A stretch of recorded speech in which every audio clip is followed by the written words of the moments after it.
We are Analytical Media. We are a consortium, a group of therapists, college professors, and well-published peer-reviewed authors. You can find our book on the subject of psychopathy entitled Descent into Darkness at Amazon.com. The book is a look at psychopathy, a deep look at psychopathy by analyzing the murder of Travis Alexander by convicted Jodi Ann Arias. Today's question: how will I know if my therapy is working? Or, how do I know if my therapy is any good? How do I know if my therapy is helping me? Am I wasting my time in therapy? These are similar questions, but how do you really know if you're getting better? How do you know whether or not you're wasting your time? I mean, what kind of improvement should you expect? How quickly should you expect the improvement? Well, after every session, including the first one, you should leave there thinking that you've learned something. You should be seeing something now that you didn't see before the session. New questions, new thoughts, new things to think about. And after the second session, the same thing's true, and the third. Every time, new things should be open to you. Ultimately, the proof is in the pudding. Ultimately, you need to improve. And if you do improve, obviously your therapy worked. And if you don't improve, obviously you wasted your time. Now, insurance companies usually don't pay for many therapy sessions, which kind of has produced the expectation that therapy should be quick. I mean, after all, the insurance company is only going to pay for 7 visits for this diagnostic code, 12 visits for that diagnostic code, etc., etc. But the psychoanalysts might see their client, their patient, 5 days a week, 4 days a week, never less than 3 days a week. For how long? Well, oftentimes for years. So back in the day, when psychoanalytic therapy was the main therapy, it would take a long time. A lot of effort, going to therapy 3 to 5 days a week, over and over and over again, month after month, year after year. Now, and these were all medical doctors, by the way. These were psychiatrists. They were medical doctors. So I'm saying they were certainly well qualified. And yet, it might be years before someone improved. And in Freudian therapy, there was no gradual improvement. It was an aha moment. At the end, you'd be going for years, and then all of a sudden, one session, boom, everything would be clarified. One session, the breakthrough would occur. And you were done. It was over. You were cured. So no improvement for years, and the improvement when it comes is immediate, one session. So how long should therapy take? I'm reminded of a story, a true story, that occurred with Michelangelo, the great artist, and the Pope. Michelangelo had a contentious relationship with the Pope. He had been commissioned, a commission he did not want, by the Pope to paint the ceiling of the Sistine Chapel. That's one of the most magnificent works of art on earth to this very day. Unbelievable work of art. Michelangelo did not want to do this. For one thing, he didn't like the Pope. He thought the Pope was pompous and pushy. And so he tried to turn down the commission, but you can't really do that with the Pope. And so he ended up doing it. But the Pope was very pushy, and was constantly trying to get Michelangelo to hurry up his work so he could finish the painting on the ceiling. Now, this painting was very difficult. The Sistine Chapel, the ceiling was very high from the floor, and large scaffolding went up to the ceiling. Michelangelo laid on his back on that scaffolding to paint the ceiling, which was just over his body, inches from the ceiling. He's painting by candlelight, and he's painting frescoes. Frescoes are oil paintings done on fresh plaster that is accepting of new paint, and will hold that paint as it has for all these years. So, and it was very physically exhausting because this took months to do. All day long, laying on your back, working overhead on a ceiling by candlelight. But Michelangelo was a great artist. There's no doubting that. He was perhaps the world's greatest sculptor in history. But he also was a magnificent painter. And so as he works up there, laying on his back by candlelight, the Pope would come in and holler up to him, "Michelangelo, when will you make an end? When will you make an end?" Meaning, when are you going to finish? When will you make an end? And if you're familiar with the Italian language at all, you would recognize that the phrases, there's no literal translation, and very likely in Italian it would have said exactly that. When will you make an end? Rather than, when will you finish? When will you come to an end? No, when will you make an end? And Michelangelo would answer back, and not quickly either, though the Pope had the power to condemn Michelangelo to death. So you had to be careful. So Michelangelo would, but true to character, he would respond to the question, when will you make an end? He would respond, when I am finished. He will make an end when he's done. When he's done, he will be finished.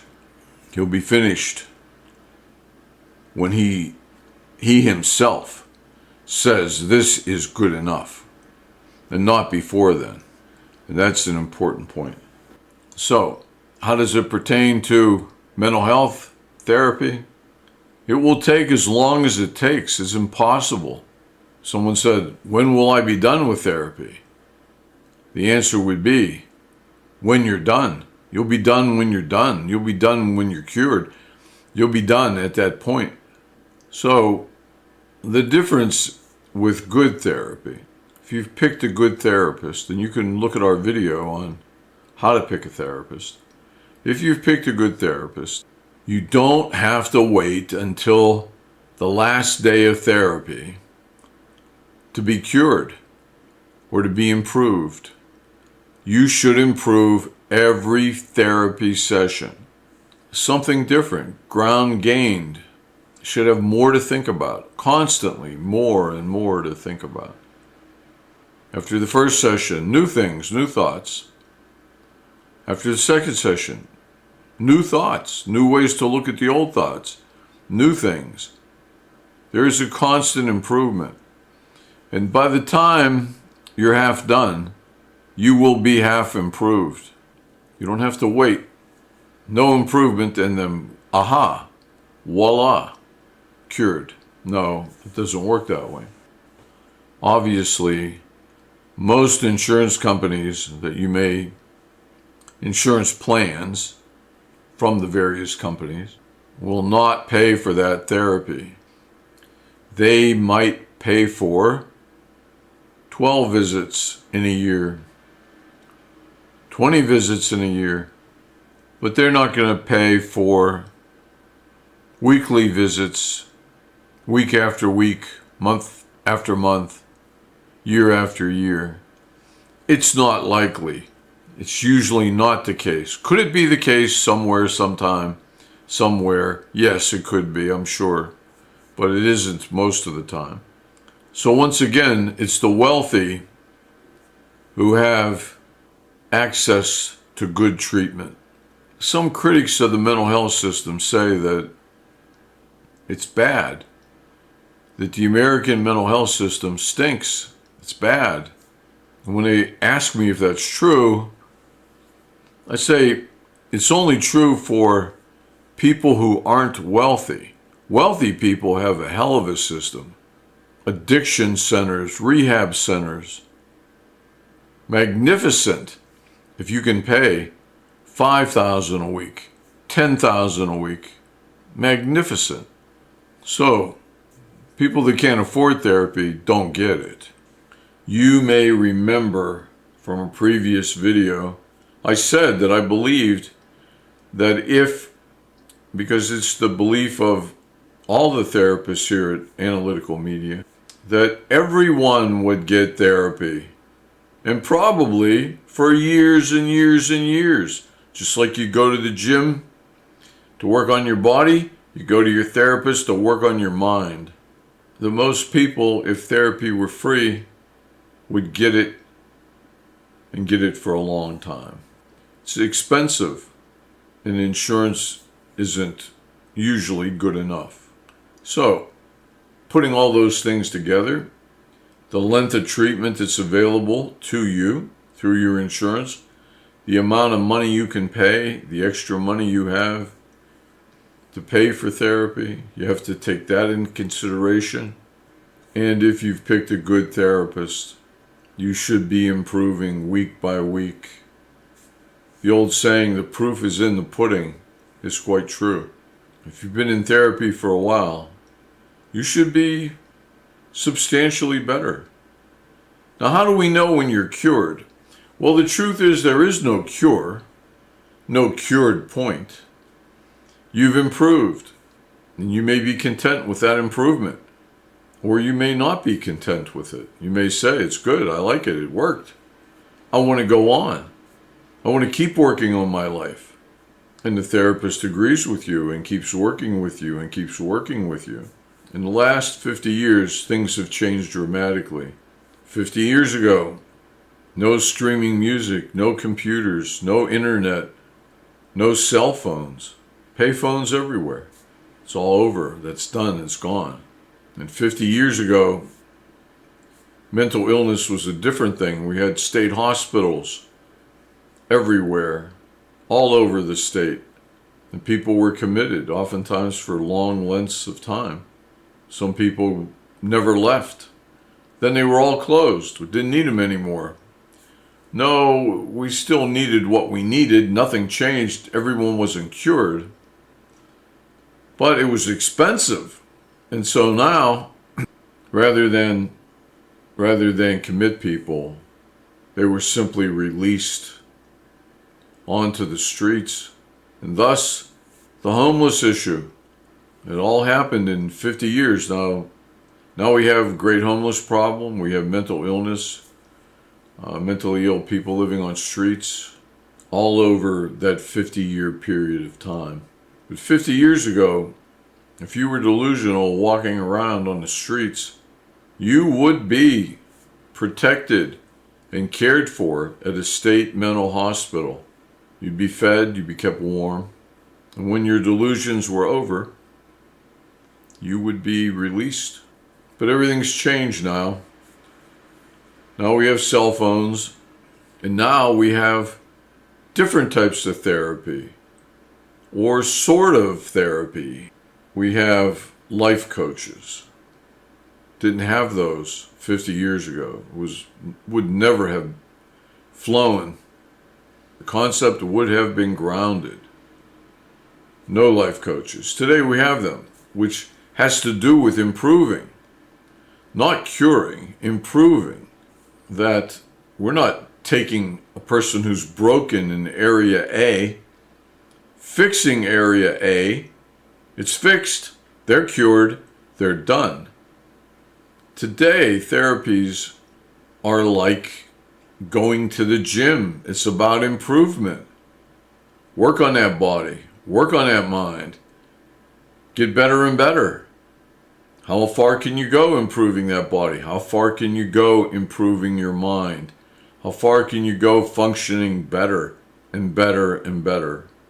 That is a common theme in some therapies, like Abraham Maslow's theory of self-actualization, and therapists that follow that model of producing self-actualization. No one is self-actualized, but for those people who are moving in that direction, they're self-actualizing. They're in the process of making real the true self, the person on the inside, which makes them happier and better in every way as they become more of who they were meant to be. And there isn't a point where the therapist will tap you on the back and say, that's it, you're self-actualized, because you'll die without being self-actualized. However, you will be self-actualizing, which means you will be getting happier and happier, finding more and more meaning in life, becoming more content, loving more, seeing reality clearly, prospering more and more. And though I don't know much about a life coach, and we have no life coaches in our therapist group at Analytical Media, I don't know much about it, but I do know that the idea is they're improving you. They're trying to improve you in your life, to guide you and lead you to a better existence, like your physical trainer is at the gym.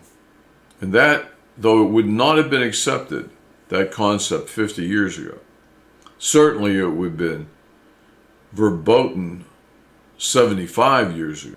It is more mainstream, thus the development of the life coach. It fits, like the development of the cell phone. You'll know, I truly believe that you will know if you are improving. If you can see into yourself better than before. If you can, new questions come to mind that were never there before. There are new things to think about and contemplate. And you're improving. And I think you'll know it. And if therapy becomes very important to you, something you don't want to miss, something you want to go to, you'll know. Like how do you know that you're going to like a certain type of music, a certain song? Well, try it. And if you like it, nobody's going to tell you you don't like it. You'll know. You like it, you like it. Therapy is the same way. If it's an ordeal to go to therapy, if you're looking for every excuse every time you get a little cold, a sniffle, a slightly sore ankle, you call in and cancel, you're not benefiting from therapy. If you're going because somebody's forcing you to, your wife's going to leave you if you don't go. Your husband's going to divorce you if you don't go. Your mother's going to hate you if you don't go. Your car's going to be taken away from you if you don't go. Then you're not going to benefit from it. If you want it and you're ready and you've picked somebody that's halfway decent, you should benefit. But there's a limit to how far that any particular therapist could take you. And there's a limit to how far a particular client or patient wants to go. And when you're done, you'll know you're done. You'll know it in your heart. There's no agency that will determine you're done. It's a deep subject with many questions. And if you have any additional questions, email us, write it in the comments. And if you like this type of thing, subscribe. You won't miss it. You'll be notified. This is Analytical Media. I hope we've helped.